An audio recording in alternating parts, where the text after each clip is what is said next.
UPSC journey में सबसे tricky decision क्या होता है? मेंस का सिलेबस, प्रीलिम्स का सी सेट या एसए का फ्लो? नहीं, सबसे ट्रिकी और कंफ्यूजिंग डिसीजन होता है ऑप्शनल सब्जेक्ट को चूज करना, क्योंकि ऑप्शनल सब्जेक्ट के दो पेपर्स टोटल 500 मार्क्स के होते हैं और ये 500 मार्क्स आपकी फाइनल रैंक को ऊपर ले जा भी सकती है या खींचकर नीचे गिरा भी सकती है।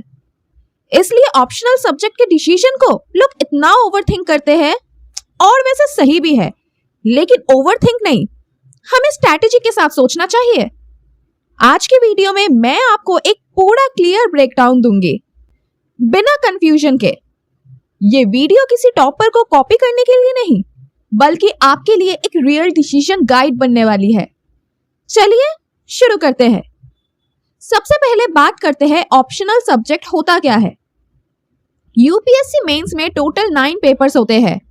उनमें से 2 पेपर्स, पेपर 6 और 7 आपका ऑप्शनल सब्जेक्ट होता है। हर पेपर 250 मार्क्स का होता है। टोटल हो गए 500 मार्क्स।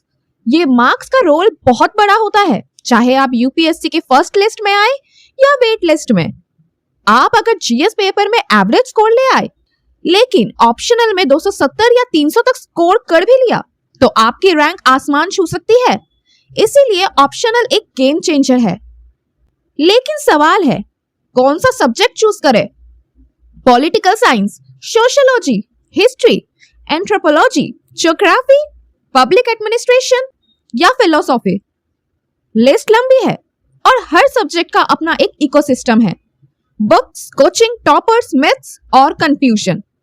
लेकिन आपको बस एक छोटी सी बात याद रखनी है, बेस्ट ऑप्शनल सब्जेक्ट वही होता है जो आपके लिए बेस्ट हो। अब बात करते हैं कि आपके लिए बेस्ट कैसे पता चलेगा कि कौन सा बेस्ट है। मैं आपको 5 क्लियर पॉइंटर्स दूंगी।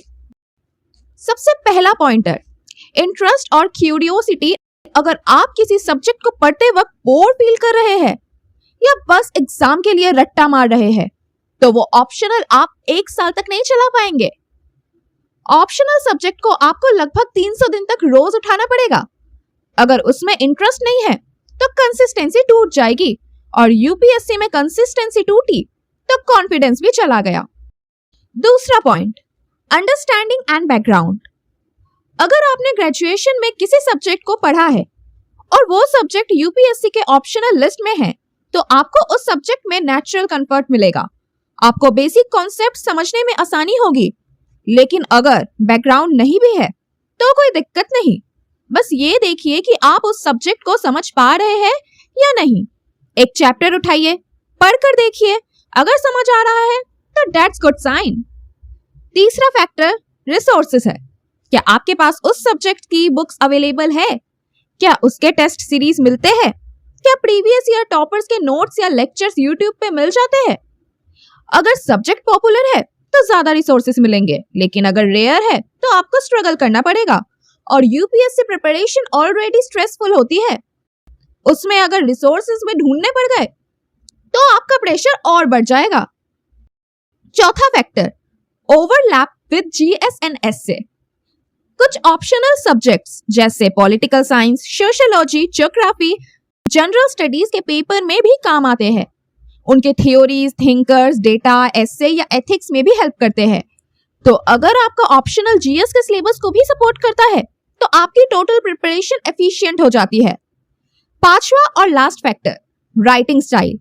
हर ऑप्शनल का एक अपना अंदाज होता है। कुछ सब्जेक्ट थ्योरी हैवी होते हैं, जैसे फिलोसॉफी, पीएसआईआर एंड सोशियोलॉजी। वहां आपको आर्टिकुलेट करना पड़ता है, आर्ग्यूमेंट्स बनाने पड़ते हैं। कुछ सब्जेक्ट फैक्चुअल या डायग्राम हैवी होते हैं, जैसे ज्योग्राफी या एंथ्रोपोलॉजी। वहां प्रिसीशन, क्लैरिटी और विजुअल रिप्रेजेंटेशन चाहिए होता है। आपका राइटिंग स्टाइल किस साइड स्ट्रांग है, थियोरिटिकल या फैक्चुअल, उस हिसाब से भी ऑप्शनल चूज करना चाहिए। अब मैं आपको एक प्रैक्टिकल एग्जांपल देती हूँ। मान लीजिए किसी ने इंजीनियरिंग की है, उसके पास पीएसआईआर और एंथ्रोपोलॉजी दोनों ऑप्शन है। वो एंथ्रोपोलॉजी चूज करता है क्योंकि उसमें डायग्राम्स है और सिलेबस कॉम्पैक्ट है और वो कंफर्टेबल फील करता है साइंटिफिक अप्रोच में। दूसरी तरफ कोई आर्ट्स बैकग्राउंड से है और उसने ग्रेजुएशन में पॉलिटिकल साइंस पढ़ा है, तो वो पीएसआईआर ले सकता है क्योंकि थ्योरी समझना, लिखना उसके लिए नेचुरल है। ये कोई यूनिवर्सल फॉर्मूला नहीं है, ये सिर्फ आपका अलाइनमेंट डिसाइड करता है। अब कुछ कॉमन गलतफहमियां जो एस्पिरेंट्स के डिसीजन को बिगाड़ देती है। पहला मिथ, टॉपर्स ने लिया तो मैं भी वही लूंगी। रियलिटी क्या है पता है? टॉपर्स के स्ट्रेंथ अलग होते हैं, राइटिंग स्टाइल अलग होती है, उनका ऑप्शनल उनके लिए बेस्ट था, आपके लिए नहीं भी हो सकता। दूसरा मिथ, ऑप्शनल इजी होना चाहिए। रियलिटी, ऑप्शनल इजी नहीं होता, हर सब्जेक्ट का सिलेबस डीप होता है, आपको उस सब्जेक्ट के साथ 500 मार्क्स के लिए कमिटमेंट देना पड़ता है। तीसरा मिथ, ऑप्शनल तो लास्ट में करेंगे। Reality is optional early prepare करना चाहिए, क्योंकि जीएस से अलग है और आपको उसमें एज चाहिए होता है। तो अब अगर आप कंफ्यूज्ड है कि ऑप्शनल कैसे डिसाइड करें, तो मैं आपको एक simple step by step strategy देती हूँ। स्टेप 1, 3-4 सब्जेक्ट लिस्ट करिए जो आप कंसीडर कर रहे हैं। स्टेप 2, उनका यूपीएससी सिलेबस डाउनलोड करिए और पढ़कर समझिए। स्टेप 3, हर सब्जेक्ट का एक बेसिक चैप्टर पढ़िए, एनसीईआरटी या इंट्रोडक्टरी बुक से। स्टेप 4, यूट्यूब पे 2-3 टॉपर्स के इंटरव्यूज देखिए जिन्होंने वो सब्जेक्ट लिया। स्टेप 5, अपने आप से पूछिए, मैं इस सब्जेक्ट में 250 से 300 मार्क्स तक लाने के लिए लिख पाऊंगी क्या? अगर आंसर आता है हाँ, तो वही सब्जेक्ट आपका ऑप्शनल बन सकता है। अंत में मैं बस इतना ही कहूंगी, ऑप्शनल सब्जेक्ट एक ऐसा डिसीजन है जो आपके यूपीएससी जर्नी को या तो मोमेंटम देता है या रुकावट। ये डिसीजन ट्रेंड, दोस्तों या कोचिंग के कहने पे नहीं लेना है, ये डिसीजन आपकी स्ट्रैटेजी, आपकी समझ और आपकी सेल्फ बिलीफ से लेना है। अगर आप अपने ऑप्शनल सब्जेक्ट को समझकर इंटरेस्ट के साथ और स्ट्रैटेजी के साथ चुनते हैं, तो वही सब्जेक्ट आपके रैंक बनने का रास्ता बनेगा। चैनल को सब्सक्राइब करिए अगर आप चाहते हैं हर सब्जेक्ट का फुल ब्रेकडाउन, और कमेंट में लिखिए, my optional is decided, I am ready to conquer UPSC. मिलते हैं डे 9 में एक और पावरफुल यूपीएससी स्ट्रैटेजी के साथ।